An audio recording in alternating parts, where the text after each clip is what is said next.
இந்த மீன் பேர் கிளாத்தி. இந்த மீன் வந்து பொரிக்க தான் நல்லா டேஸ்ட்டாக இருக்கும். ஆனால் இது உரிக்க ரொம்ப கஷ்டமாக இருக்கும்.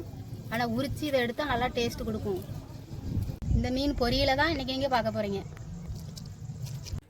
இந்த மீனை உரித்து எடுத்தாச்சு. இதுக்கு தேவையான பொருளெல்லாம் சேர்த்துக்கிடுவோம். வத்தத்தூள், சோள மாவு கொஞ்சம், தேவையான அளவு உப்பு, பாதி லெமனை வெட்டி எடுத்துக்கலாம். பாதி லெமனை இதில் புழிஞ்சு விட்டுக்கலாம். எல்லாத்தையும் நல்லா ஒன்றா விரசிக்கலாம்.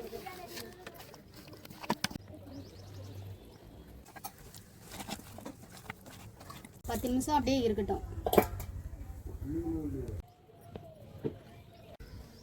எண்ணெய் ஊற்றிக்கலாம்.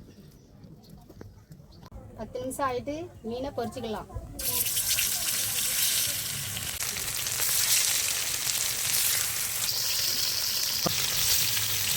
திருப்பி போட்டுக்கலாம்.